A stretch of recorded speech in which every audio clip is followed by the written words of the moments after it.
I first of all thank KGMOA for inviting me for giving this talk in this wonderful platform.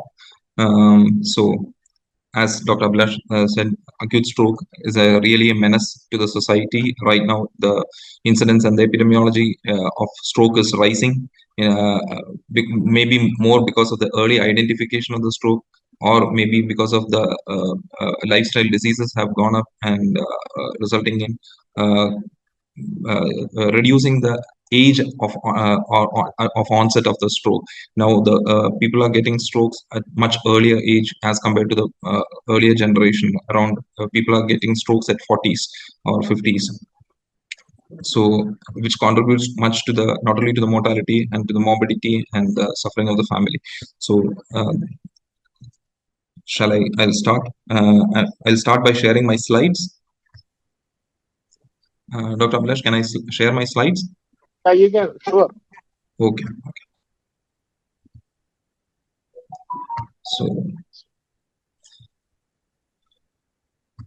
So is it visible now? Visible. Okay. So the topic given to me today is acute ischemic stroke, large vessel and small vessel disease. I'll try to comprehensively go through the whole spectrum of stroke, ranging from the small vessel to large vessel stroke, its diagnosis, imaging protocols, and some of the evidence to state management in the acute setting, both in medical management and endovascular management. So this is our team. So stroke, by WHO definition, the stroke is said to be a clinical syndrome consisting of rapidly evolving clinical signs of focal or global disturbance in cerebral function which lasts more than 1 hour. So anything which lasts less than 1 hour is now classified into TIA. AHA also gives a similar definition, and it includes brain, spinal cord, retinal cell death attributable to ischemia, with pathological evidence and radiological evidence.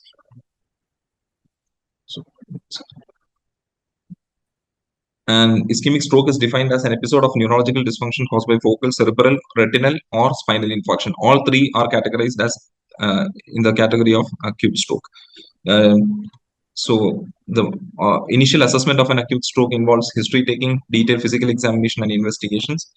So what are the protocols usually followed? Most important thing is onset of stroke. So you should know when the deficit, when the sudden onset deficit has started. That has paramount importance in determining the treatment decisions, imaging decisions. All the further decisions regarding management of the stroke is dependent upon the onset of the stroke.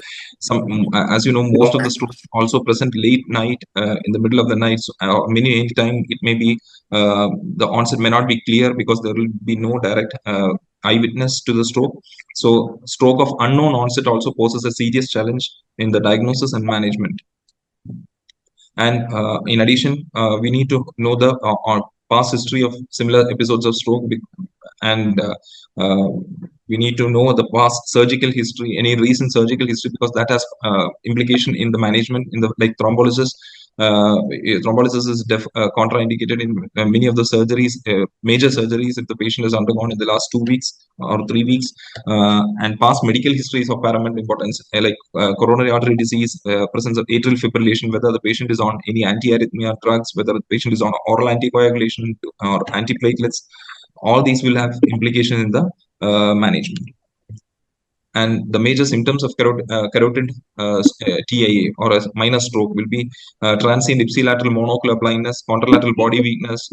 You have to ask for contralateral body sensory loss, paresthesia, sensory symptoms, aphasia, speech deficit, especially if there is a dominant hemisphere is involved. Then contralateral homonymous hemianopia or visual defects, especially in posterior circulation strokes, PCA, posterior cerebral artery strokes, involving the occipital area, parietal occipital area, occipital association, visual association areas, and and dysarthria. Symptoms of vertebrobasilar TIA includes bilateral weakness or clumsiness, maybe a shifting weakness or a crossed weakness. That means ipsilateral face involved, contralateral body involved, with sensory loss, with or without sensory loss, and paresthesia. Then you have to think about posterior circulation involved. Hemianesthesia, maybe a thalamic stroke involving face and the hemi body. bilateral hemianopia or contralateral homonymous hemianopia. It may be a cortical involvement, posterior cerebral artery territory, occipital region. Then symptoms like vertigo, diplopia, dysphagia, dysarthria. In isolation, it doesn't have a meaning. But if two or more of these symptoms are simultaneously involved, then it might be a pointer towards a posterior circulation or vertebrobasilar stroke. Symptoms which are not acceptable as evidence of TIA includes syncope, dizziness, confusion, urinary and fecal incontinence alone. Suppose a person comes with only history of incontinence. There is no, it cannot be deemed as a TIA unless there is associated other deficits in the form of visual deficits or sensory deficits or motor weakness, crossed weakness, or dysarthria, dysphasia. Unless if it is associated with these symptoms, isolated urinary incontinence, isolated confusion, isolated episodes of syncope or vague dizziness and vague generalized weakness cannot be classified as TIA. Many of the times the patient comes with these symptoms in the casualty. Isolated occurrence of vertigo, diplopia, dysphagia has no meaning. But if two or more occur in combination, then you have to think about these posterior circulation, a typical presentation of strokes like posterior circulation TIA stroke. Now, public can be educated regarding the early assessment of stroke using FAST, face, arm, speech test. Like educate them regarding facial deviation, arm weakness, and speech difficulty, and then ask them to come to the nearest healthcare area, healthcare center. So TIA in isolation is not of any grave consequence to the patient, but if you neglect a TIA, he may come up with a stroke in the next few days or months. So for risk stratification of TIA is very important. TIA is any focal deficit lasting less than 1 hour.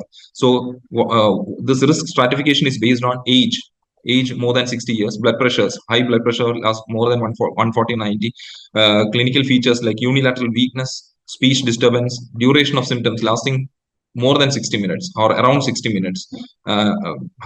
All these classify as a high risk TIA episode, which might result in a stroke in near future.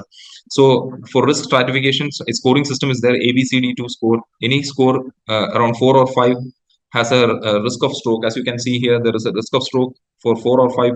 ABCD score is around 10% in the next 90 days. And score of 6 or 7 has a risk of 18% in the next 90 days.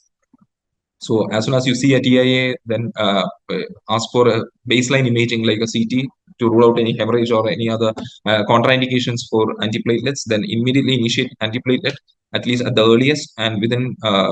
And then you need to have a secondary prevention. Why the patient has developed a TIA? There must be a reason. Either it can be an artery-to-artery embolism because of a proximal critical stenosis of a large vessel, or it can be a cardioembolic. So we have to evaluate for the secondary causes. Then only the adequacy of the therapy can be ensured to that patient, because TIA alone doesn't mean anything. But if you do a vascular imaging, further you can know the cause of the TIA and take adequate steps to prevent a major stroke, catastrophic stroke.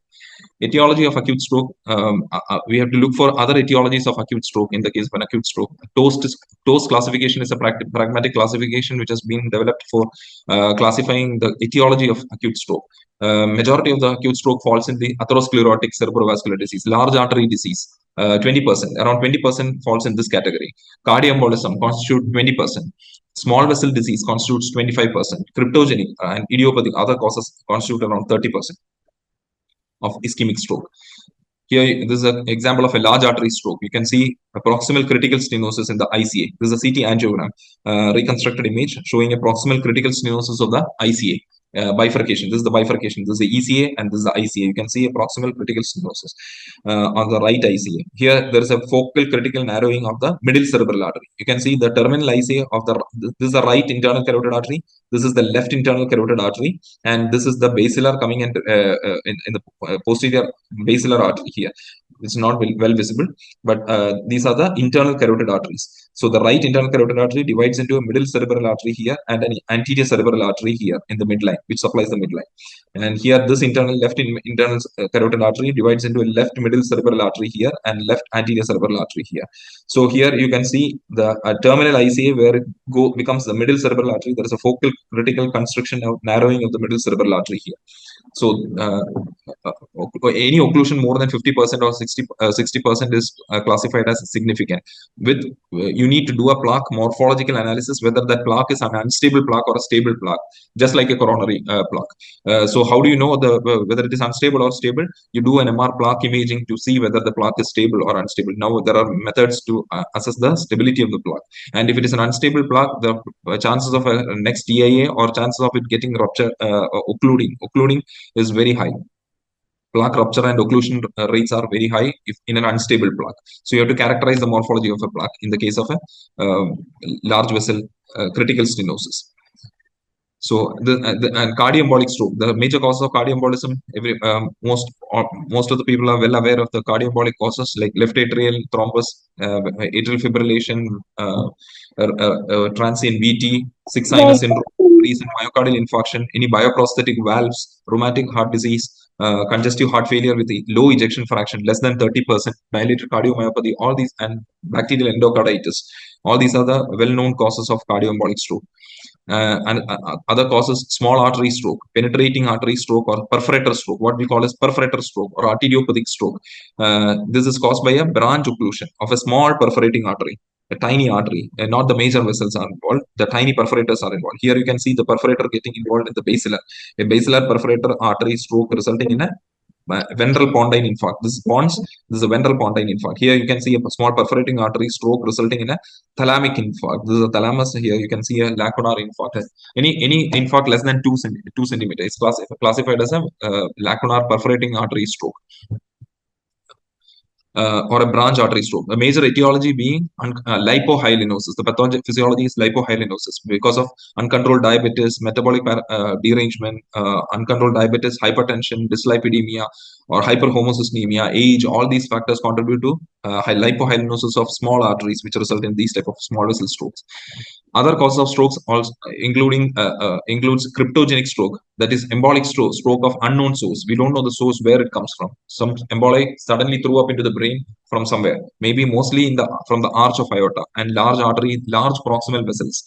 Many a times the large vessel screening, including angiogram, CT angiogram, and the routine MR angiogram may miss these type of strokes because arch of aorta may not be covered in most of the angiographies, CT angiogram or MR angio. So in some of the cryptogenic stroke where you don't find any other cause, you have to screen for these arches to find the embolic source. And there are other causes of idiopathic strokes and rare causes of strokes like hypercoagulable states, antiphospholipid antibody syndrome, prothrombin T2210 mutation, hyperhomocysteemia, polycythemia. High hemoglobin more than 16 or 17 warrants treatment for it because the patient is liable for a ischemic stroke. So we as part of the routine treatment protocol, we allow them to do bloodletting, so that to reduce the hemo concentration and hematocrit, so that as a secondary prevention strategy to prevent a stroke. And then use of hormonal pills, contraceptives, venous sinus thrombosis, all these, and vasculitis, CNS vasculitis, non-inflammatory vasculopathies like Fabry's disease, RCVS. All these are the rare causes of stroke, which need to be evaluated when the source of stroke or the cause of stroke is unknown. And the major risk factors of stroke, as we all know, is lifestyle factors like high BMI, heavy smoking, blood pressures, high uncontrolled blood pressures, dyslipidemia, obstructive sleep apnea, cardiovascular risk factors, family history of stroke.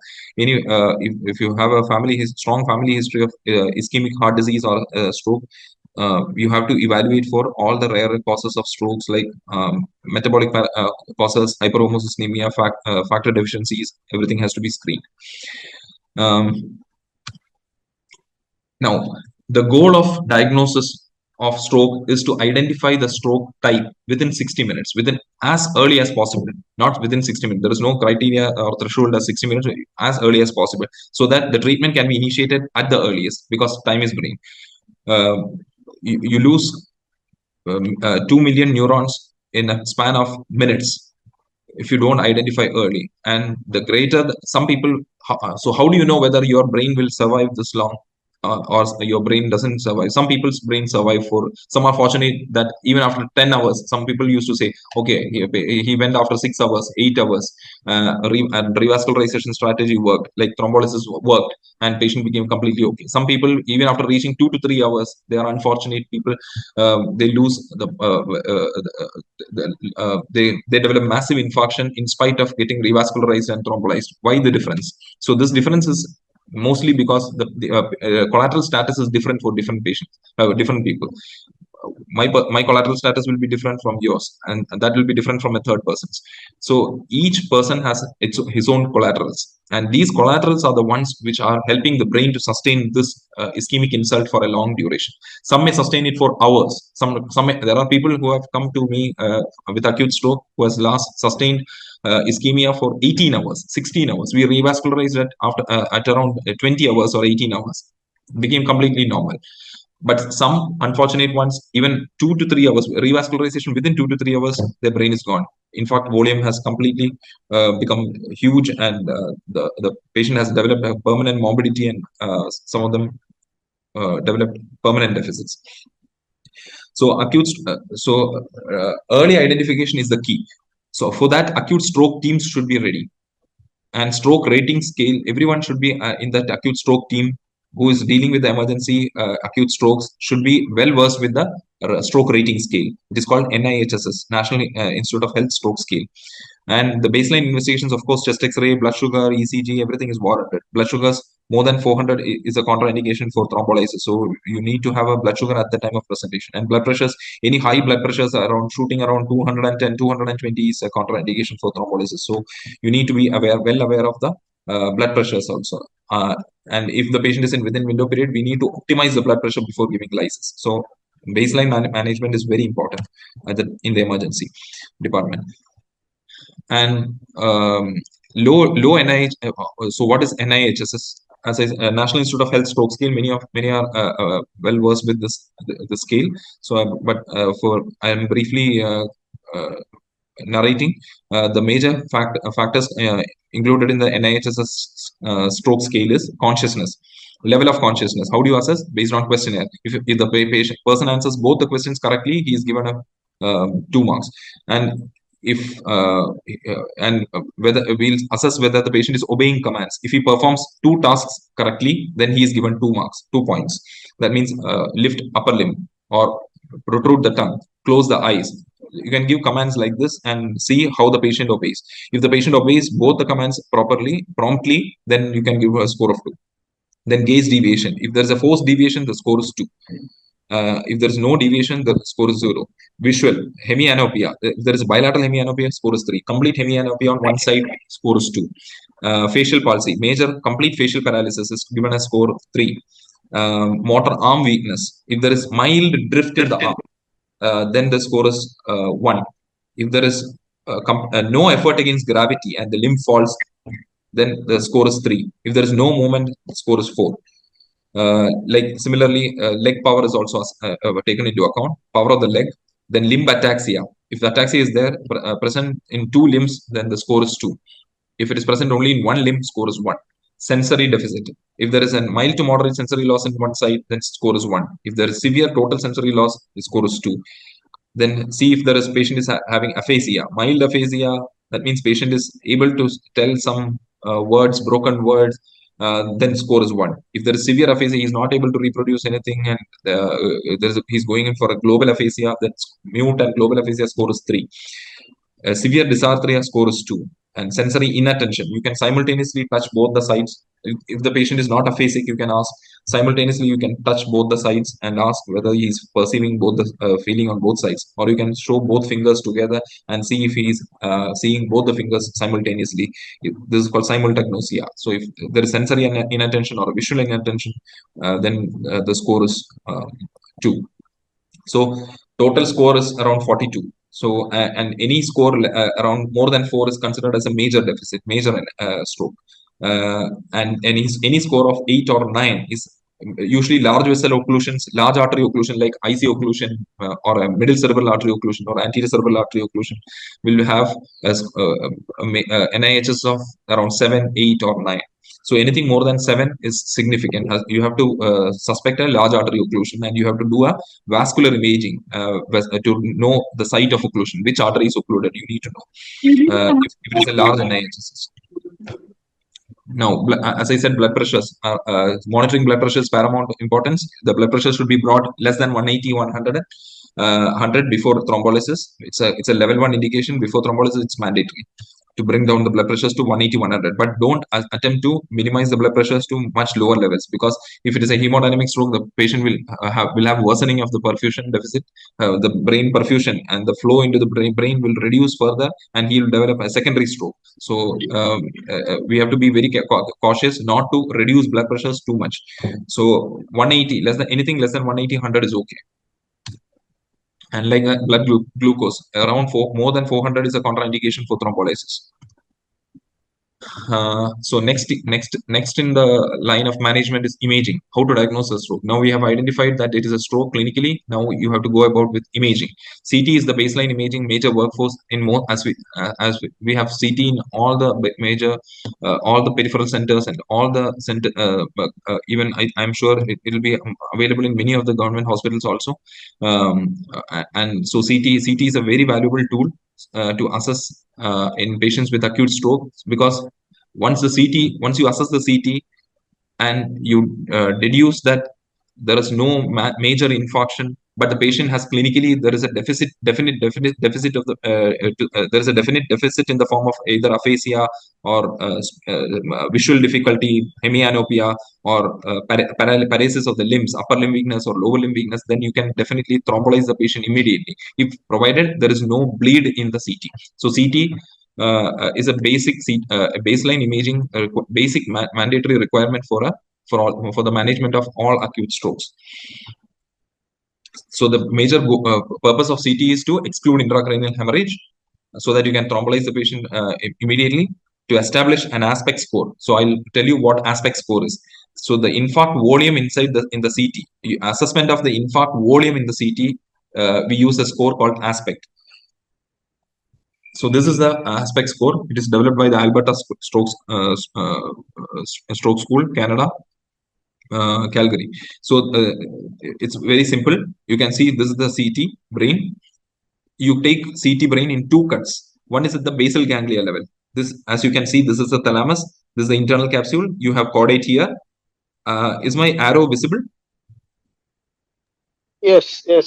Oh, okay. So so this is the caudate. This is the internal capsule. This is the thalamus. So this is the ganglionic cut. So in the ganglia cut, you can identify the caudate. This is the internal capsule. You can see the lentiform nucleus here, and this is the insular area, and this is the cortical area, M1, M2, M3, at the level of basal ganglia. Now you go take another level above the basal ganglia and the superior cut, M4, M5, M6 in the cortex.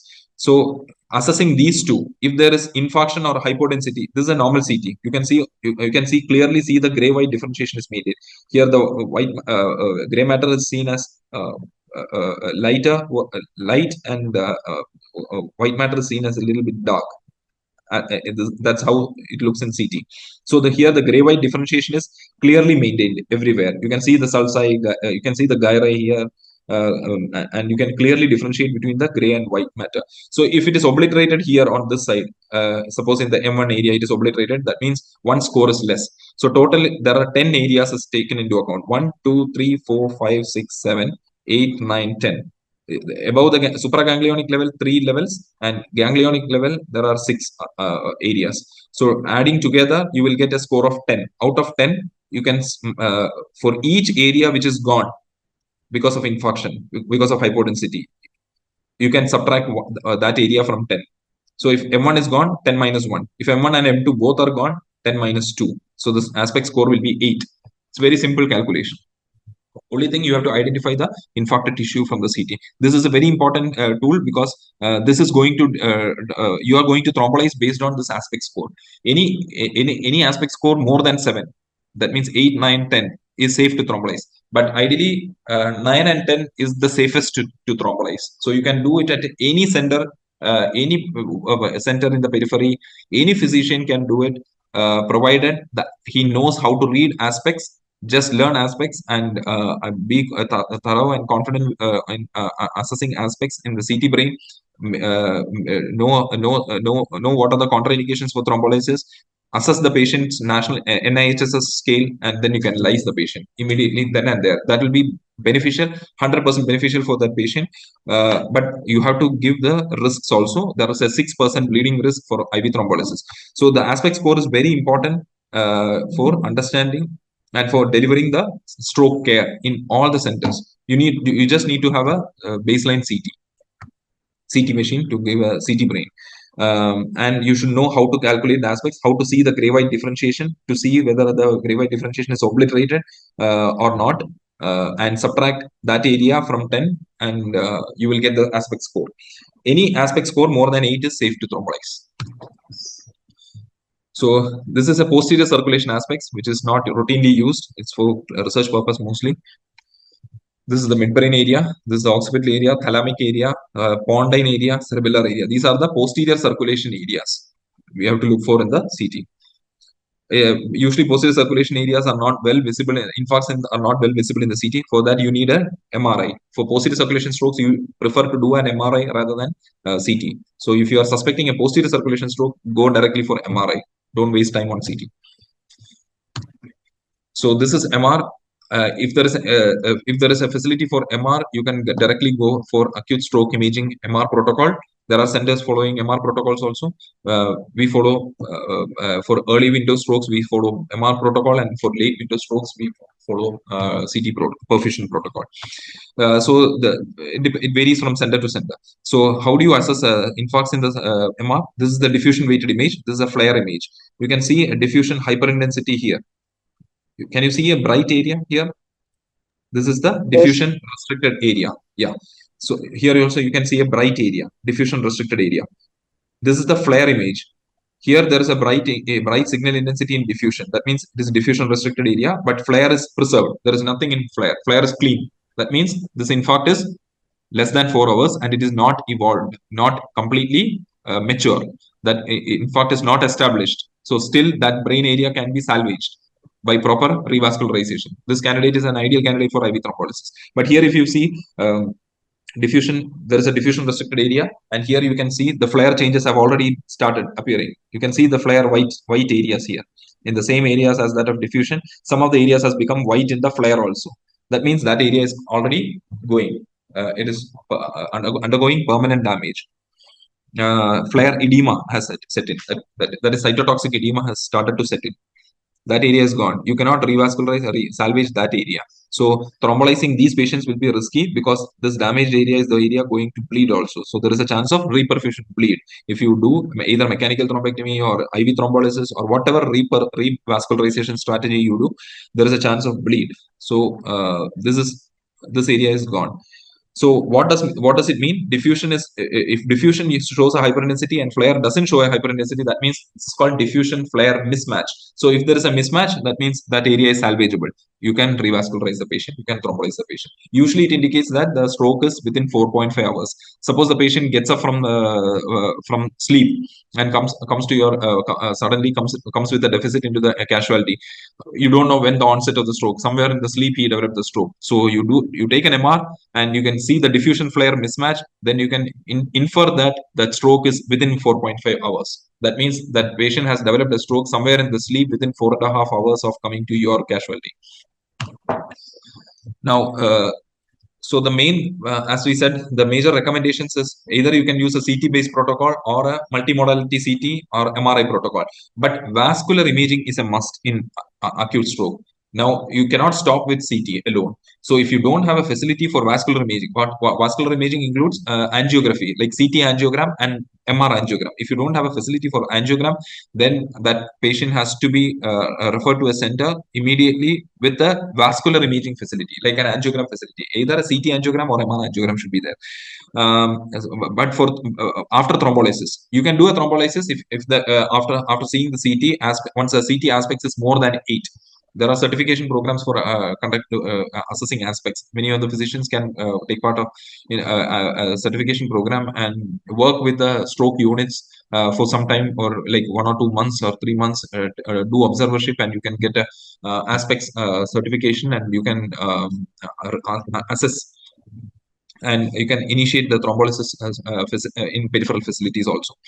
But it doesn't stop with thrombolysis. What after thrombolysis? What you don't know whether the clot has lysed with your whether your thrombolysis has worked or not. For that, you need a vascular imaging, because if it is a large vessel occlusion, only 1/5 of the 1/5 of the cases only the thrombolysis is going to work. Remaining 80% patients are going to have a evolving infarct. They may go into a frank infarction or a frank stroke or a large vessel stroke, major stroke. So you are losing time then, and unless you have a clear idea whether that patient is going to worsen or not. For that, you need a vascular imaging, CT angio or MR angio. So after for thrombolysis can be instituted with CT, but then you have to go for a vascular imaging, multimodality CT, CT angio or MR angio. Before 1991, the only treatment was aspirin, and physiotherapy. So there are only two outcomes: death and bedbound state, and or eventually leading to death. Why it is so morbid? The strokes are so morbid because, as I said, the neurons lost per second is 32,000, and per hour you are losing 120 million neurons, and that accelerates your aging by 3 years per hour. You are losing 3 years, 3.6 years per hour in the case of a large vessel supratentorial stroke. That's how morbid the strokes are. So all this, so the treatment for acute, the search for a treatment for acute stroke started in 90s. All the trials were starting from ECAS, NINS2, ECAS2, Epithet, IST3. All the trials, initial trials were all negative trials, but then IST3 became positive, ECAS3 became positive. So slowly the IV thrombolysis, people started understanding that IV thrombolysis started working in strokes. Now we have wake up stroke, extend stroke. So we are trying to increase the benefit of stroke to even patients who are present very late, in the window. Patients who develop stroke in the sleep, presenting in the stroke in the sleep also may get a benefit, provided the tissue is not damaged completely. If the tissue is damaged, then there is no point in revascularizing. So how do you know whether the tissue is damaged? Your imaging will tell you whether the tissue is damaged. So Altiplase, initially, all the trials used to give the IV thrombolysis. Altiplase is the agent. You have two agents mainly, Altiplase and Tenecteplase. Altiplase was the initial agent which was available in the initial part when it got approved. It was approved for 3 hours initially. Then later trials showed benefit even up to 4.5 hours. Now it has shown a benefit even beyond 4.5 hours. Now it can be used up to 9 hours, provided you do a CT perfusion and show. We'll come to that later. The tissue should be salvageable. The tissue should be preserved. In a gone tissue, in an already infarcted tissue, you cannot give Altiplase. It will result in bleed or a catastrophe. So after 4.5 hours, you definitely need a perfusion imaging. So we'll come to perfusion imaging later. So this is the number needed to treat with IV thrombolysis. Every 4 to 5 people treated with within window of 90 minutes. If a patient presents within 90 minutes into a window, into an emergency, every 1 patient out of 4 will benefit with IV thrombolysis. If a patient presents after 90 minutes, 1.5 hours to 3 hours in the casualty, you have to treat 9 patients to show IV thrombolysis. If you treat 9 patients, 1 patient will benefit out of the 9 with IV thrombolysis. Rest may not benefit. This is in the case of a large vessel occlusion, especially in the large vessel occlusion, because usually large vessel occlusions are not responsive to IV thrombolysis. And in late window, up to 4.5 hours, you have to treat 14 patients so that 1 patient can get the benefit of IV thrombolysis. So what beyond 4.5 hours or in stroke of unknown time of onset, what is the strategy? MRI has to be done in all strokes beyond 4.5 hours. What does MR show? As we said earlier, diffusion is showing a restriction, hyperintensity. Flare, there is nothing. That means this area is preserved, salvageable area. So that means the stroke is within 4.5 hours from the onset. There is a diffusion flare mismatch. So the onset is less than 4.5 hours from the onset. So this patient is going to benefit from IV thrombolysis. Here you see diffusion is showing a hyperintensity, flare also is showing a hyperintensity. This patient is not going to benefit from any form of revascularization, IV thrombolysis. But if it is a large vessel stroke, still there will be other areas here which may be salvageable. You don't know. So you have to do a vascular imaging in this case and see like CT angio or MR angio and see whether there is a salvageable area around this area. If perfusion imaging and will show a penumbra, that is called penumbra. Penumbra is the salvageable area. This is called core. Core is the already dead tissue. It is gone tissue of the brain. That brain tissue is already gone. So this is core. Around the core, you can see the penumbra. That is a salvageable tissue. So how much area is salvageable and how much is the core, you can know only by perfusion imaging. And so after 4.5 hours of from onset, you have to do a perfusion imaging to see how much area can be saved and how much area is already gone. So this is the perfusion image, which helps in identifying of this is the core area. You can see the CBV. This dark area is the area which is already gone, core area. Whereas all this yellow area behind, this is the right hemisphere of the brain. This is the left hemisphere of the brain. So in CT, this is the corresponding patient CT. You can see the core area corresponds to the CT hypodensity. You can see can you see a hypodensity here? In the CT, right frontal area, the high parietal area, right high frontal area. This is the area, this hypodensity. You can see a black area here. This is the hypodense area. Corresponding area in the perfusion is appearing as core. But behind the core, there is a large area which is dark yellow. This is the normally perfused hemisphere, which should be green. But here, color coding can be different in different perfusion softwares. This software, this yellow, this area is the area which is devoid of blood flow. That means it is in a relative ischemic state and it can go into infarction and permanent damage in near future. That means this artery, this whole artery supplying this whole area is occluded. So by opening up this artery, we'll know that this much area can be saved. This area cannot be saved. This is gone area. It's a core. So this is a moderate core with a large penumbra. So this is called penumbra. Penumbra is the salvageable area, savable area behind the core. This area is gone area. That is a core.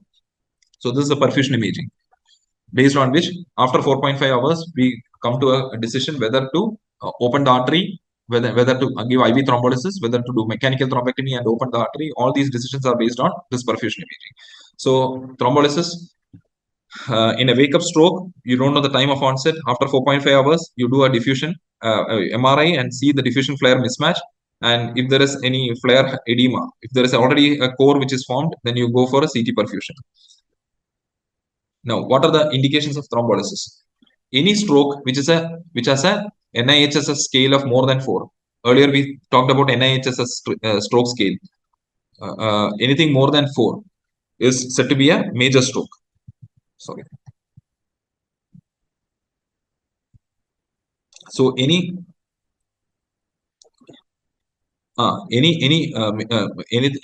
with an NIHSS score of more than 4 is an indication for thrombolysis. That means, in simple terms, any major deficit to the patient, he will benefit with IV thrombolysis. For example, in a dominant hemisphere, speech, if there is a speech defect like aphasia, he has to be lysed. Aphasia score alone may not be qualifying for a thrombolysis because the NIHS will be very low. But that is why the score for aphasia is a bigger score is given for aphasia. So if the patient is aphasic, he already has a score of 3 or 4, and then if in addition patient has a mild facial deviation, then the score is 2. So 4 plus 2, 3 plus 2 is around 5. So NIHS is more than 5, and he is a candidate for IV thrombolysis. He is going to benefit because it's a major deficit. Aphasia is a major deficit without which his whole future is doomed. So any stroke with NIHS more than 4 is a candidate for thrombolysis. Age should be more than 18 years. Even now, pediatric age group, this is not an absolute criteria. Now, even we are doing thrombolysis at borderline ages also in the young adolescents also. And blood pressure should be less than 180/100. As we said, we have to achieve the target of less than 180/100. If it is more than 220 or 210, you have to optimize the BP before thrombolizing. You have to give the medicines like bolus like labetalol or amlodipine, or you have to start NTG drip and reduce the blood pressures to optimize the blood pressures to 180, less than 180, 100, and then you have to lyse. And in CT aspects, as we discussed, CT aspects more than 7 is a candidate for thrombolysis. Onset within 4.5 hours. Within 4.5 hours, if the onset is very clear, you ask the history clearly to the patient or eyewitness, they'll tell that at 7 o'clock he was found to have. Ask the time, ask when he was seen last normal. That will give you a clue to the onset time. Don't ask when he got when the deficit developed, or when, because the bystanders and the patient family always tells the onset of deficit when they have noticed. But you go beyond and ask when was he seen to be normal at the time of that should be taken as the onset time. From that time, if it is 4.5 hours, onset is less than 4. If they don't know the time, then it becomes stroke of unknown time onset. Then you have to go for MRI. If the CT is showing a hypodensity, go for MRI and look for a diffusion flare mismatch. If the onset is very clear with the patient family, then as less than 4.5 hours, then take a CT and look at the aspects. If it is more than 7, you can thrombolyze. Usually, for being safe, better thrombolyze if it is more than 8. Less than 8, you refer to a nearest stroke center so that vascular imaging can be done to rule out large vessel occlusion.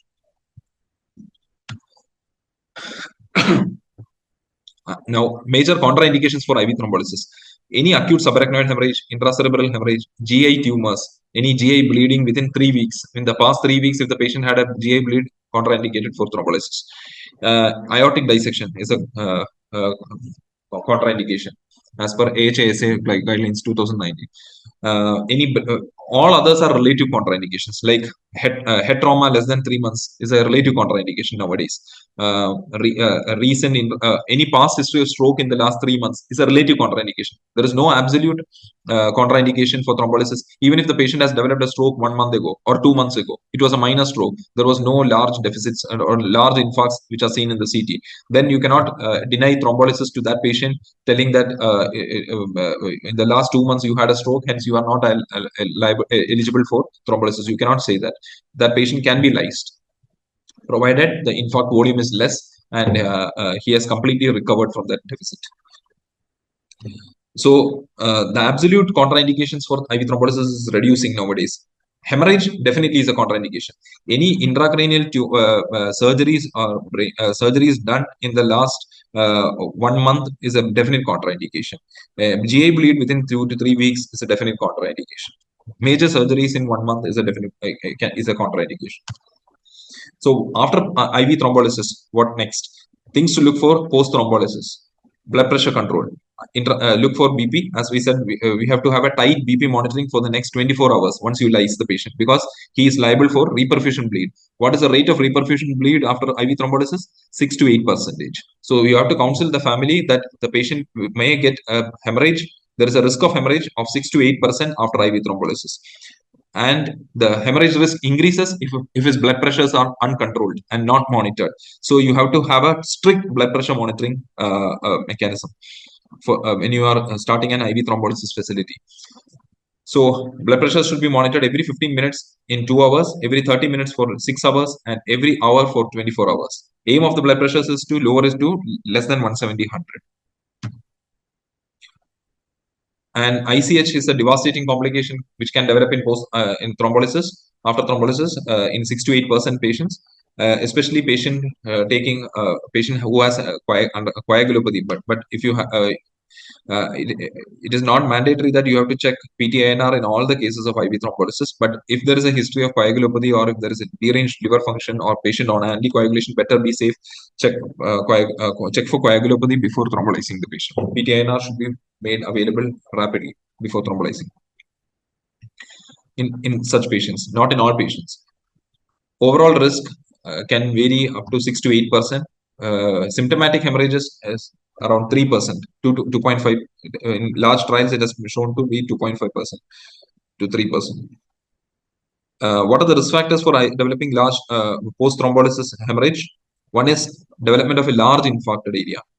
So a large vessel occlusion, thrombolysis, which is not completely opened up, the artery is not completely opened up, and the large area of the brain is affected after thrombolysis, then that area is going to bleed. There is a possibility, higher risk of bleeding in large infarcted area. Uncontrolled blood pressure is another risk factor. Coagulopathy is a risk factor. So this is the complication you can expect after thrombolysis. Parenchymal hemorrhage. This is a hemorrhagic infarct. This is a parenchymal hematoma. You can call it PH2. This is a hemorrhagic infarct, HI and H1 and H2, HI1 and HI2, hemorrhagic infarct type 1, type 2. You can see within the infarcted area, there are petechial hemorrhages. There are small conglomerate hemorrhages. Here you can see hematoma occupying the infarcted area. Here there is a large hematoma, parenchymal hematoma. So once there is a coagulopathic bleed or post-thrombolysis hemorrhage, look for mass effect midline shift and see if there is a deterioration in GCS. Immediately patient goes for decompression hemicranectomy. Your neurosurgery colleagues should be available immediately.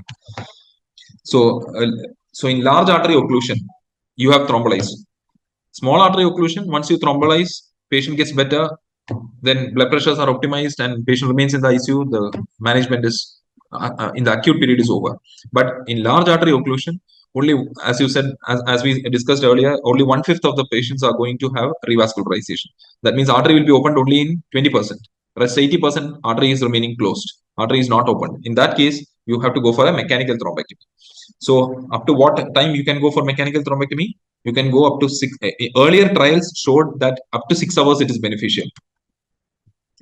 So this is a 2015 was the year of thrombectomy. That is the year when all the thrombectomy trials became positive, and a new treatment era has started for acute stroke in the name of mechanical thrombectomy for large vessel occlusions. So all these trials, including MR Clean, this MR Clean data, MR Clean was a positive trial. Revascat trial later showed that up to 8 hours you can do mechanical thrombectomy. Then subsequently, other trials like Extend trial and extent trial became positive. All these became positive for mechanical thrombectomy. So a new era came up for acute stroke. This is 2015. So in that era also, the role of thrombolysis remained the same. It is called bridging thrombolysis. So you thrombolize the patient within window, take a baseline CT. As we said, aspects is high, more than 8. That means infarcted area is very small. You can lyse that patient and then shift the patient for thrombectomy. That is called bridging thrombolysis. Drip and ship. First drip, give the drip injection for thrombolysis, and then ship the patient to a thrombectomy center, the nearest thrombectomy center. For large vessel occlusions. How do you know whether it is large vessel occlusion? As we said, NIHSS more than 7 or 8, you have to suspect large vessel occlusion.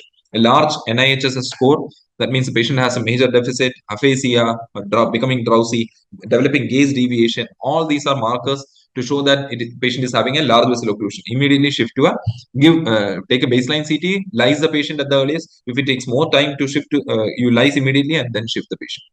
If the CT is not showing any hemorrhage and if the aspects is more than 8. Now, what are the thrombectomy techniques? Some of the thrombectomy techniques I will just show you. Suction thrombectomy. So this is how you do a thrombectomy. This is the schema for a thrombectomy. I'll just briefly describe. This is a clot. This is the internal carotid artery. You can see anterior cerebral artery, middle cerebral artery. There's a thrombus inside the middle cerebral artery. You are going in with a catheter. This is a guide catheter which is placed in the internal carotid artery. And through the guide catheter, there is an intermediate catheter which is taken in. Through that, a small microcatheter is taken and passed into the clot. Here you apply a stent retriever, or you can do a suction. This intermediate catheter is then railroaded and taken up into the thrombus and engage the thrombus and give us the other end of the tube will be connected to a suction apparatus, pump, a vacuum pump, and that will suck the clot in. This is called suction thrombectomy. So how do we consider suction thrombectomy in our pre-procedural plan? We do an imaging, and you can see the clot here. You saw this clot? This is the middle cerebral artery thrombus. MCA is occluded. Right MCA is occluded. This is the right hemisphere. This is the left side. So you can see the right MCA is occluded by a large thrombus. It's a short clot. So what we did, so this is the angiogram. We took up the patient for angiogram, DSA, for thrombectomy. You can see the internal carotid artery. You can see the anterior cerebral artery giving the middle of the brain, in the center part of the hemisphere. In the anterior, this is the anterior cerebral artery territory. Here you can see leptomeningeal collaterals going and supplying the MCA. These collaterals are going to sustain some of the tissues for some more time. That means you will get time. The more the collaterals, the more time you will get for revascularization. If the collaterals are very less, that brain is going to die off fast, and he's a rapid progressor, and you have to go in fast. And you can see the MCA. This is the middle cerebral artery, which is occluded. This is anterior cerebral artery. This is the middle cerebral artery, which is occluded. Here, another internal carotid artery. This is the right MCA, occluded. This is an ICAD. Actually, this occlusion is an ICAD. It is called intracranial atherosclerotic disease because there's a plaque here and occluding. It's not a thrombus which is occluding, but there's a plaque here which has occluded the vessel. So the ICADs are very difficult to treat. Even suction thrombectomy, mechanical thrombectomy may not work in these cases. Because the artery vessel wall is damaged. Vessel wall itself is having it's a ruptured plaque. So these management is more complex in these cases. Intracranial angioplasty has its own risks, not like coronary angioplasties. So when to consider suction thrombectomy? In tandem occlusions, this is another case of tandem occlusions. Like the whole ICA is occluded. This is the neck of the patient. This is the brain. You can see the teeth. You took up the catheter here into the ICA, and you are doing a suction in the whole ICA to revascularize. So this is suction thrombectomy in a proximal occlusion. So occlusion can be proximal or distal. Here the ICA is occluded. A few cases I'm showing. This is a 61-year-old lady who presented in the hospital. She in hospital stroke. Inside the hospital, she developed a stroke. She collapsed in front of the ICU where her daughter was admitted. She had left hemiplegia, grade 2/5 power, upper limb, lower limb with gaze deviation. So 2/5 power means the NIHS already is having score 3 in the upper limb and lower limb. So already 6 gaze deviation, another 3. 6 plus 3, 9. Right side disoriented patient, confused. So again another score of around 2. So 9 plus 2, 11. So here you can see the NIHS score is 11. Now you got an idea of how to calculate NIH. It takes only 10 seconds, 15 seconds, 20 seconds, or 30 seconds. When you examine the patient, you can calculate NIHS very easily. So acute stroke pathway is activated. And this is CT, baseline CT is taken. CT shows what this is called dense MCA sign. You can see hyperintensity inside the middle cerebral artery. That means it's a thrombus inside the middle cerebral artery. So the thrombus can be identified even in a plain CT. You don't need angiogram to identify thrombus. Even in a plain CT, sometimes you can identify the thrombus. It's called dense MCA sign. So that means this right hemisphere is going to have the injury. Still, it is not infarcted. The CT brain is still preserved. Aspects is good. You can see the whole right hemisphere here is preserved. Gray white is preserved. No, you cannot. There are no big hypodensity seen. No hypodensity seen in the cortical areas. So the cortex is largely preserved. So this is an ideal candidate for IV thrombolysis followed by thrombectomy, if needed. Suppose IV thrombolysis. Sometimes IV thrombolysis with IV thrombolysis, the patient revascularizes well and good. You don't have to do thrombectomy. So we did a CT angio. You can see the occluded artery here. Here you can see the internal carotid artery. Here, internal carotid artery is going up, dividing into ACA and MCA. Here, the middle cerebral artery on the left side, you can see. On the right side, the middle cerebral artery is cut off here. You can see the cut off, blocked middle cerebral artery. So, we predicted this in the CT. So, CT itself was showing the right MCA that right MCA is occluded. Angiogram confirmed. CT angiogram confirmed that the occlusion is there. Then we went ahead directly for an angiogram, DSA, cerebral angiogram, intracranial cerebral angiogram. You can see this is the vertebral artery injection. The posterior, we assess the posterior circulation. You can see the posterior cerebral artery is collateral, giving collaterals to the middle cerebral territory. This is the collaterals coming into the middle cerebral territory. That means the middle cerebral artery is surviving on borrowed collaterals from the posterior cerebral artery. So these collaterals may not last long. So you have to immediately revascularize. Some of them are robust collaterals. This is a mild, moderate collateral. So it may not last long. So patient definitely has to be taken up for thrombectomy. You can see the occluded artery in the ICA. We went in. We took a guide catheter, placed in the internal. You can see the internal carotid artery. You can see a tube inside the internal carotid artery. This is the guide catheter, and through that you took another intermediate catheter into the middle cerebral artery. This is the intermediate catheter. We sucked out the clot. This is the thrombus which came out.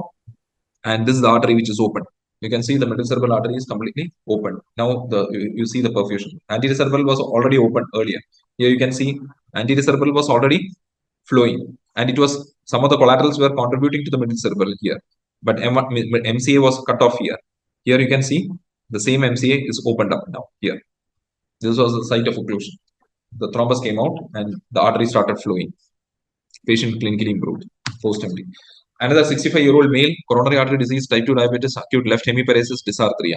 NIHSS 9, so large vessel occlusion. Onset to IV lysis 2 hours, 14 milligram tenecteplase. Okay, for regarding IV thrombolysis, there are two agents which are available for IV thrombolysis, which is approved by the DGH, the Director General of Health Service India. One DCGA, sorry, the DCGA India has approved two molecules. One is IV alteplase, which was initially approved. Now IV tenecteplase. India was the first country where tenecteplase was approved for use. And tenecteplase is advantage of tenecteplase is that we can give a bolus full dose. Alteplase, you need an infusion regimen. So alteplase the dose is 0.9 milligram per kilogram. Tenecteplase the dose is 0.25 milligram per kilogram. But we can give a lower dose tenecteplase also 0.2 milligram per kilogram, which is approved by DCGI. So here we give based on the weight, body weight 0.2 milligram per 0.25 milligram per kilogram. Based on the body weight, we gave 40 milligram. Consented for DSA, and this was the CT. CT aspects is good. You can see all the cortical area, the gray white area is maintained. You don't see any hypodensities, gross hypodensities anywhere here. Maybe a mild hypodensity in the posterior part, maybe in the posterior internal capsule here. There's a small hypodensity and the posterior parietal area. Rest all areas are preserved. So maybe one less. Aspects maybe one less. So one area gone means you subtract 1 point out of 10. Maybe 9 or 8. Maybe 9. So in this case, it was 9. So it was a favorable aspects for a thrombolysis. This was M1 MCA. You can see the CT angio. This is the CT angiogram showing MCA cutoff. Middle cerebral artery is cut off here. The left middle cerebral artery is completely flowing. Right middle cerebral artery is cut off here. This is the internal carotid artery. This is the middle cerebral artery, which is cut off. So we assess the collaterals. CT angio. We took the CT angio for collaterals. You can see collaterals filling. There are white. All these are vascular markings, arterial collaterals. So we understood that there are good collaterals. So this side of the brain, right side of the brain, is surviving on collaterals. That we understood through CT angio. Then we have to go in and head, and then this is the thrombus. You can see the thrombus in the middle cerebral artery. We went in with the catheter. This is the middle. We are in the middle cerebral artery. We are in this point now. Here you can see the catheter tip here.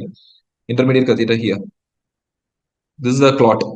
So we sucked out this clot. We connected it to the. Now the flow is full. You can see the artery is revascularized. The thrombus is completely gone. The flow is reinstituted. M1 thrombus resolved. 6 months follow up. Patient is full okay. She had some deficits at the time of leaving because there were some hypotensity, there were some infarcts which was already established, but in 6 months she started walking. Now, basilar artery occlusion. Whatever we have discussed is for the anterior circulation, like internal carotid artery, middle cerebral artery. Now, for basilar artery, things are different. It's the posterior circulation, things are different. There is no window period for basilar artery. There is no window period for posterior circulation. Even up to 24 hours, 36 hours, or 48 hours, we have done thrombectomy because the purpose is to save life. Because posterior basilar artery gone means the patient will be GCS 3, and mortality rate will be very high, 60 to 70% will die. So for the basilar artery occlusion, we don't look at the window period. Even at 24 hours, we can take up the patient for angiogram and thrombectomy if needed. But IV thrombolysis, we don't give beyond 4.5 to 6 hours. So here also you look at the infarct volume, whether the area is gone or not. In MRI and CT will give an idea. 69-year-old lady with atrial fibrillation presented with progressive giddiness, ataxia. So these are the posterior circulation symptoms: vertigo, diplopia, ataxia, giddiness, hemianopia, homonymous hemianopia. That means inability to see on one side of. Suppose the patient says, "I cannot see the right side." There was a blurring of vision, the blackening on the right side. Left side I can see, but right side I'm not able to see. That is homonymous hemianopia. And patient has a walking difficulties, cerebellar type of speech, scanning, staccato, speech is like a drunkard, with giddiness, diplopia, ptosis. There will be bilateral ptosis also. Look for ptosis. And hemianesthesia. Maybe thalamus. If thalamus is involved, patient will be drowsy also. So all these are pointing towards a posterior circulation stroke. Basilar occlusion. So here the NIHS was 12. You can see plain CT. Even in the plain CT, we can identify the thrombus in the basilar artery. This is the dense basilar sign. The basilar artery is thrombosed. You can, an MR shows a diffusion restriction in the pontine area. You can see left hemipons is having a diffusion area, diffusion restricted area, and the cerebellum also is having a diffusion restriction. And here you can see the posterior communicating artery, PCOM, collaterals. So from internal carotid artery, there are collaterals going into the basilar artery and supplying the posterior cerebral artery territory. Because basilar artery is occluded, the collaterals come from the PCOM into the basilar posterior cerebral artery territory. So such patients may have can be salvaged if there is a PCOM. The brain the occipital area will not be gone, and you will get more time, up to 24 hours or 36 hours. Here, this patient fortunately had good PCOM, presented at a late window. This patient came at around 18 hours or 24 hours or something. One day later. Earlier she was in some other hospital, got transferred to a hospital. Then this is the basilar artery, which is occluded artery. You can see the occlusion of the arterial stump. Here through PCOM, basilar artery is retrogradely filling. In the ICA, you can see this is the ICA. Internal carotid artery is fine, flowing. Right MCA is seen. Left MCA through ACOM, left MCA is also filling. The whole anterior circulation is preserved. Only thing is posterior basilar artery is gone. So we did a suction thrombectomy and the artery opened up. This is the basilar artery.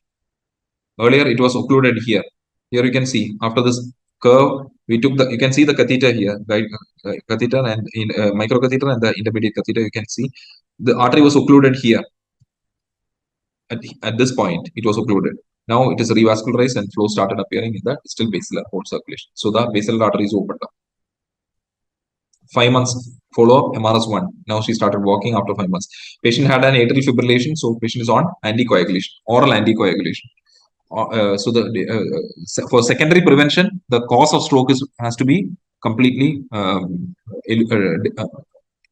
evaluated. If it is a cardiac source like low ejection fraction, atrial fibrillation, VT, the patient should be put on oral anticoagulation later on, after 2 weeks. If it is a major stroke, we'll start oral anticoagulation usually after 2 to 3 weeks, not early, because there is a risk of hemorrhagic transformation. If it is a very large stroke, we wait for 1 or maybe 1 month.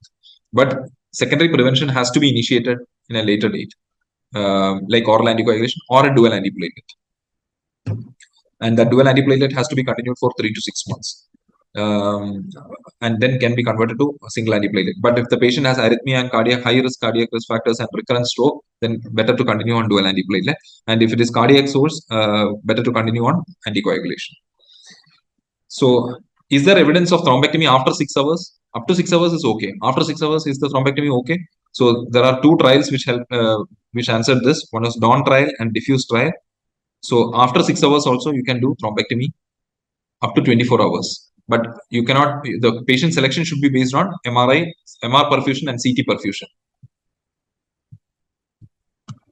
As we discussed earlier, this is the perfusion scan. This is the penumbra area. This is the gone area. This area is gone. This is already a core. You can see a CBF flow reduction here. But this yellow area, the whole yellow area, this is salvageable area. Here it is blue on this side. This is the affected side. Right side is the affected side. Left side is the unaffected side. Here you can see the salvageable area. So another example of extended window thrombectomy. That means late thrombectomy. We have done late thrombectomy up to 24 hours. This patient arrived after 10 hours, but somehow got delayed somewhere in another department, and we started doing mechanical at around 14 hours, 13 to 14 hours. So we lost a lot of time. This was a tribal officer. She developed, while she was at work, she developed hemiplegia. She was having rheumatic heart disease, severe MS, on oral anticoagulation, left hemiplegia and seizures. So NIHS was 14. This was the MR. You can see even after 10 hours or 14 hours, the whole brain is preserved. Only this much area is gone. You can see the MR diffusion.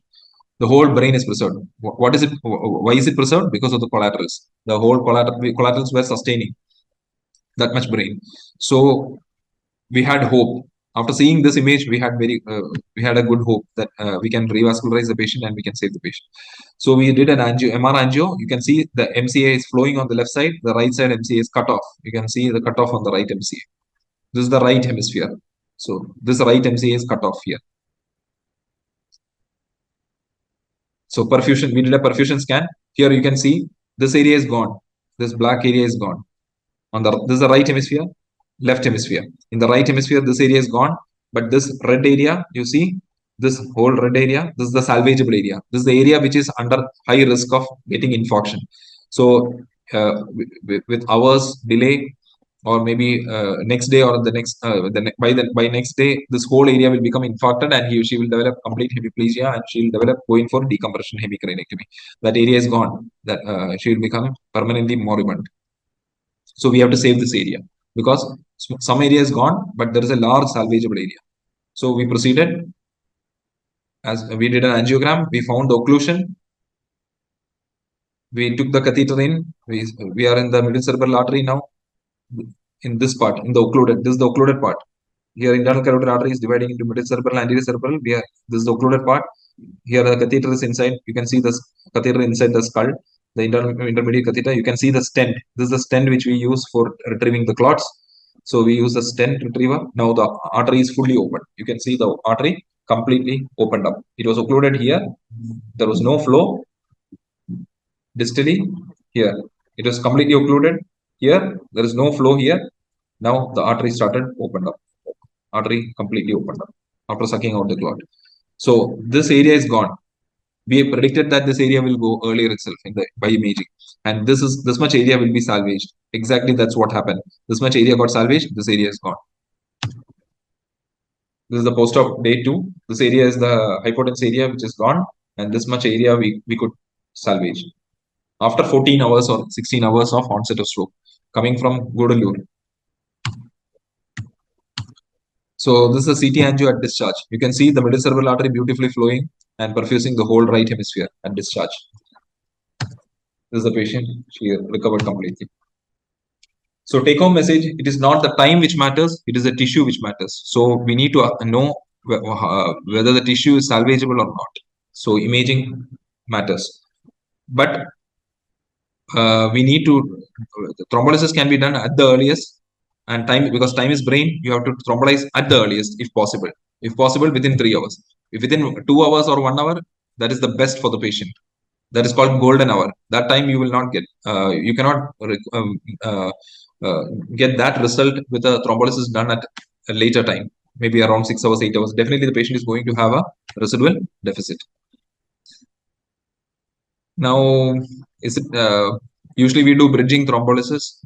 As I said, that means we do thrombolysis and then shift the patient for thrombectomy. There is evidence showing that bridging is helpful. These are all evidence showing bridging is helpful. So I hope you got a brief idea of how ischemic stroke is assessed, imaging protocol, and what is to be done at the earliest for a small vessel and for a large vessel occlusion. And the agents which are used are tenecteplase and alteplase for IV thrombolysis within 4.5 hours. 4.5 hours without perfusion, you can do only with just MRI. Based on MRI, you can do, or CT. You can based on CT, you can do thrombolysis within 3 hours. Based on MRI, you can do up to 4.5 hours. Or up to and based on perfusion scan, you can go up to 9 hours. Even now, thrombolysis can be done up to 9 hours based on perfusion scan. You have to demonstrate that the large area can be saved and a small area is already core is formed in a small area and large salvageable area is there. Then you can thrombolyze that patient up to 9 hours. So this is the data available. And now there are a lot of trials happening in newer molecules like retiplase, Dornase alpha, which is not yet into the market. Thank you everyone for the patient listening. Thank you, Dr. Anand. It was an excellent talk.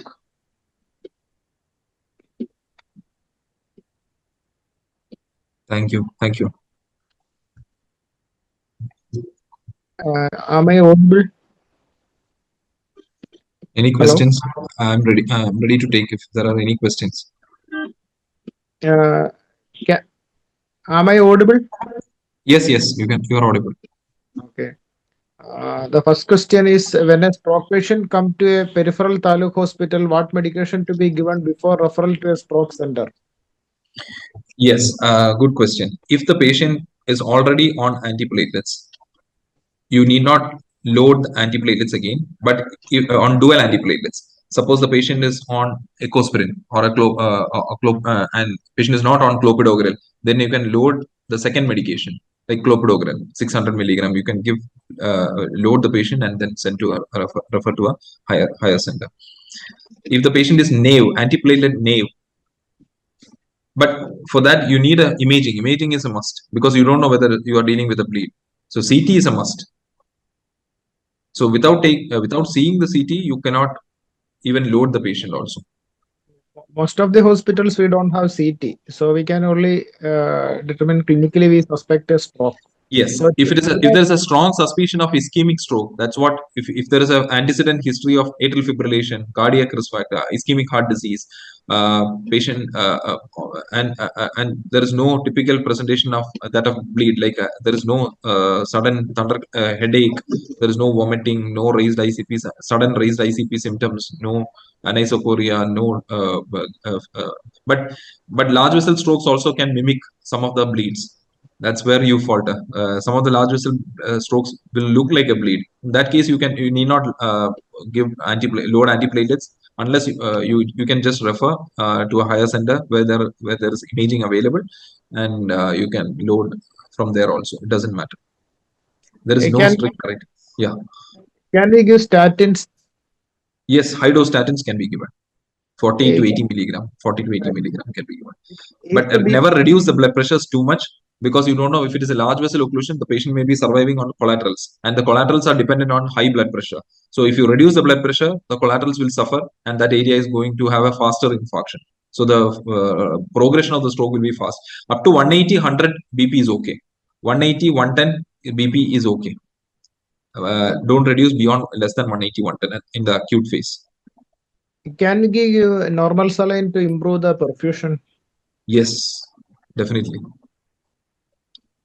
Even we try noradrenaline also in some cases when there is a delay, and if the blood pressures are too low, especially for hemodynamic strokes, we do it. Suppose there is a proximal carotid artery critical stenosis and the perfusion is very much impaired. We, in such cases, to improve the perfusion, we give a small dose of noradrenaline also, so that perfusion improves. And we use normal saline only to improve the perfusion. Yeah, another question: any upper NIHS score beyond which thrombolysis is contraindicated? NIHS score per se is not taken as a guidance for IV thrombolysis. It is, but CT aspects is taken as a guidance for IV thrombolysis. NIHS is high NIHS just means that it is a large vessel stroke, but it can be a bleed also. So that's where the fallacy is. You have to rule out the clinical features of a bleed. If there is a severe thunderclap, if there was a preceding headache followed by sudden collapse and sudden rapid development of anisocoria and raised ICP, better not to give antiplatelets also. But NIHS is high NIHS is not a contraindication. You have to give dual antiplatelet. You have to load with ecosprin and clopidogrel both before sending to a higher reference center, and hydrostatin. What are the complications that can develop after thrombolysis? What is your opinion about thrombolysis at peripheral institutions where there is no ICU or surgical backup? Tricky situation, but if you have if you can take a CT is mandatory for all thrombolysis. If you are starting a IV thrombolysis in a peripheral setup, CT is mandatory. A basic CT machine is sufficient. Not a hi-fi CT machine is not needed. A basic second-hand CT machine is also sufficient. But that should be there. That assessment in that CT is to rule out hemorrhage. Once and to know the aspect score. But within 2 hours, that is called the golden hour of stroke. 1 hour or 2 hours, that time cannot be reproduced later. If it at 1 hour and 2 hour, you need not see the aspects also. At 1 hour, if the patient comes to within 1 hour, you take the CT, you find no infarction, no hemorrhage, nothing. You just lyse the patient. That is going to save that patient. But CT is a must for IV thrombolysis, I believe. Do we have to counsel about possibility of decompression craniectomy in thrombolysis to all Yes, patients? that's what I said. 6 to 8% is the bleeding risk, which in all large trials have come, which has been the bleed rates have been around 6 to 8%. But symptomatic hemorrhage rates as low as 3% is also reported. But better to counsel the patient on the higher side, like 8%, 6%, or 8% bleeding risk after thrombolysis. At least 70% of those coagulopathic bleeds might need a decompression hemicraniectomy. 60 to 70%. If it is an elderly person, he may survive a decompression because there will be a lot of atrophy, brain atrophy, and brain can accommodate more edema. So he may. We have seen many people come out without decompression. Elderly people, but young brains usually need decompression because brain will be full and edema can develop rapidly and patient can decerebrate immediately. Nowadays, it's quite common to see chronic small vessel ischemia on CT and MRI. Any specific management consideration for this? Small vessel disease, per se, the management of small vessel disease is mainly the mainstay of treatment will be antiplatelets and risk factor modification. Major thing is risk factor modification. Ask the patient. Definitely, the patient is going to have sometimes the small vessel disease patient may have only mild cognitive impairment. Patient will say that I have off late I am forgetting things. Off late I am developing on and off headache. I am forgetting things. I am recent memory loss. Or sometimes there will be a transient focal deficit in the form of a facial weakness which just disappeared. CT will be showing a diffuse hypodensity, periventricular hypodensities, or some lacunar infarcts here and there. Many times, if you get a CT nut, the report says chronic lacunar infarcts in the periventricular area, subcortical deep white matter area. So all these small vessel disease is due to vascular atherosclerosis. Sometimes it may be due to lipohyalinosis. So the mainstay of treatment will be risk factor modification. Control the diabetes, control HbA1c, blood pressure control, dyslipidemia control, and if look for other risk factors. If there is a family history, look for hyperhomocysteemia, other factor deficiencies, and vasculitis or other risk factors also. Thank you. When to start antiplatelet after a post-thrombolysis bleed? Usually after 24 hours, we take a repeat CT, repeat imaging, and after that repeat CT imaging only, we'll start antiplatelets. First 24 hours, we don't give any antiplatelets after thrombolysis. But prior loading, if antiplatelets are loaded prior to the that means the patient from the periphery received antiplatelet loading and then reached your facility, then that's not a contraindication for IV thrombolysis per se. Even in a loaded patient, we give IV thrombolysis, but we'll usually go for a low dose IV thrombolysis in those cases. Because the DGCI has also approved 0.2 milligram per kilogram. Usually we give 0.25 milligram, but we go for a lower dose like 0.2 or less than that. When to start Antiplatelet. antiplatelet in patients after hemorrhagic transformation? Depends on the volume of the hemorrhagic transformation. Usually, moderate volume of hemorrhagic transformation. As I showed you earlier, parenchymal hematoma. In the case of parenchymal hematoma, you delay for maybe around 3 weeks or 4 weeks.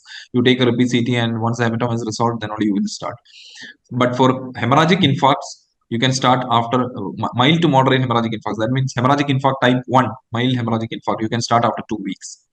And hemorrhagic infarct type 2, maybe after 2 to 3 weeks. Hematoma, definitely 1 month after resolution. Okay. And you can start with single antiplatelet and then go for double antiplatelet, not straight away dual antiplatelet. But if the patient, most of the complex situation arises when the patient has a underlying cardiac pathology like atrial fibrillation, cardiac arrhythmia, low ejection fraction, which warrants a anticoagulation. Then the management becomes tricky because already patient is having hemorrhagic infarct. Then you have to give anticoagulation. Otherwise, patient will develop a second thromboembolism. That's called secondary stroke. Again, a secondary stroke will develop another thromboembolism from the heart. That will cause another stroke. So the management becomes tricky in hemorrhagic infarct patients with the cardioembolism. The anticoagulation may not be full-fledged anticoagulation cannot be given for next two weeks at least. Which all important clinical tests we have to do in stroke patients? Baseline. You mean baseline? Which all important clinical tests we have to do? It's a query in the chat box. Which all It depends on the test depends on whether if you want to for management purpose you need to do a complete blood hemogram, PTANR, APTT. For the clinical tests, NIHS stroke scale enough. Clinical tests, NIHS stroke scale. Okay, the clinical test just on admission, what is the NIHS scale of the patient? That determines whether you want to treat the patient or not. If NIHS is less than 4, you don't thrombolize. More than 4, you take the risk of thrombolysis because there is a risk of thrombolysis, 6 to 8% risk of thrombolysis. You can take that risk if the NIHS is more than 4. Less than 4, low NIHS strokes you don't usually take. Usually you don't thrombolize because deficit is very less. So you just antiplatelet and secondary prevention strategy will be sufficient in those cases. Maybe heparin will be also helpful. The clinical tests include NIHSS and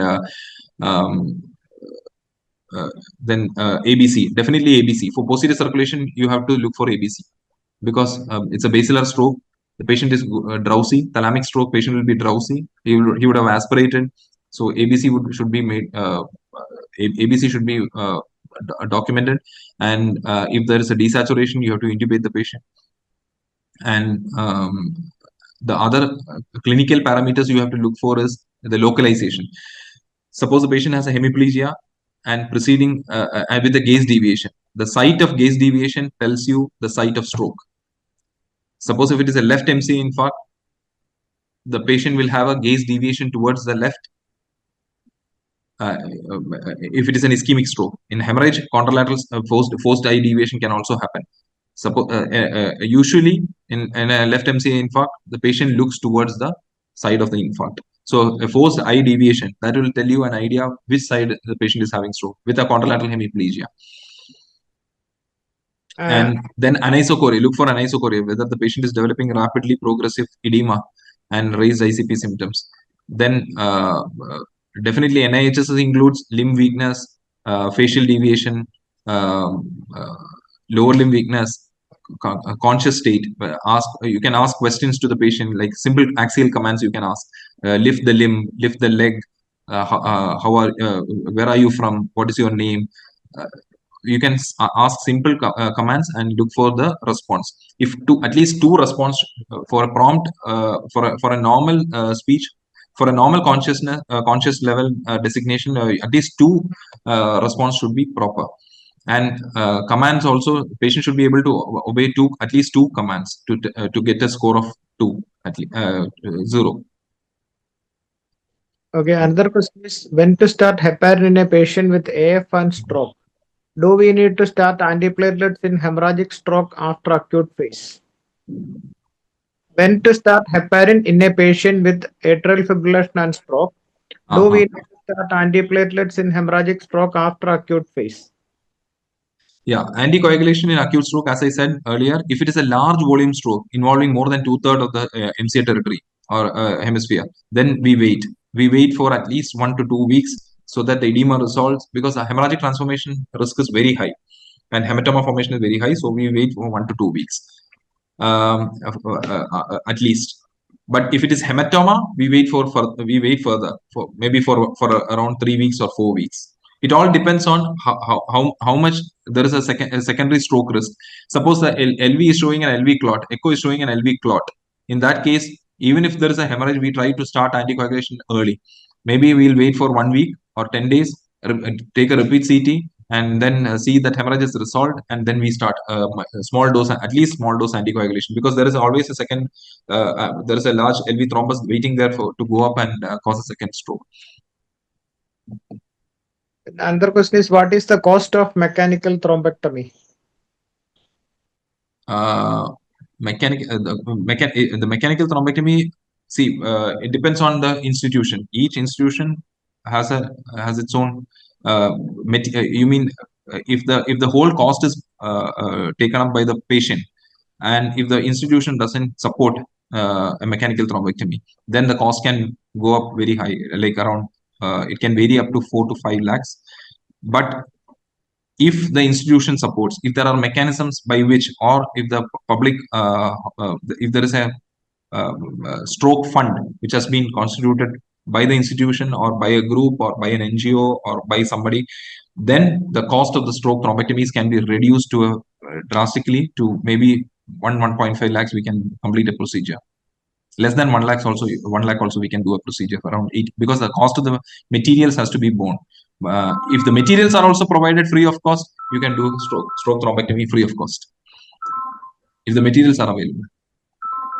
So majority of the hospitals, it will be around private hospitals. Major, if the patient is going to bear the whole cost, it goes up to 3.5 to 5 lakhs. 3.5 to 5 lakhs. But if there is a mechanism, we have a mechanism for as a stroke fund, and we have mechanisms where poor patients and all the affordable patients, we can reduce. There are people who can bear the cost, and also, and NGOs also who can bear the cost and reduce the cost to less than 1.5 lakhs. Okay, thank you. Another question is, loading dose in acute thrombotic stroke as acute coronary syndrome, is it needed?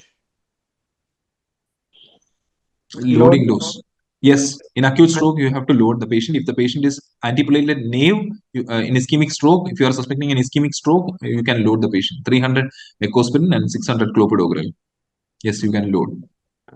Another question, the loading dose of antiplatelet in antiplatelet naive patients. So 300 aspirin and 600 milligram clopidogrel.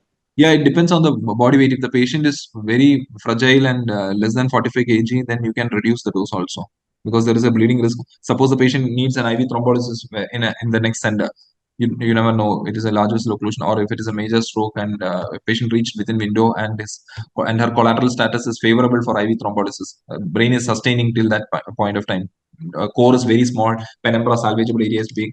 We can lyse the patient. In that scenario, it will be helpful that if you have loaded completely for that 45 kg patient, that is going to cause a serious threat and problem to the next physician who is going to lyse the patient. So in that case, you can give suboptimal doses also. I believe, like we do half loading also is sufficient, provided the patient is going to get the IV thrombolysis promptly in the next center. What's the duration of treatment in TAA and the role of antiplatelets in TAA? Yes, as I discussed initially in the slides, the TAA by definition is the focal deficit lasting less than 1 hour.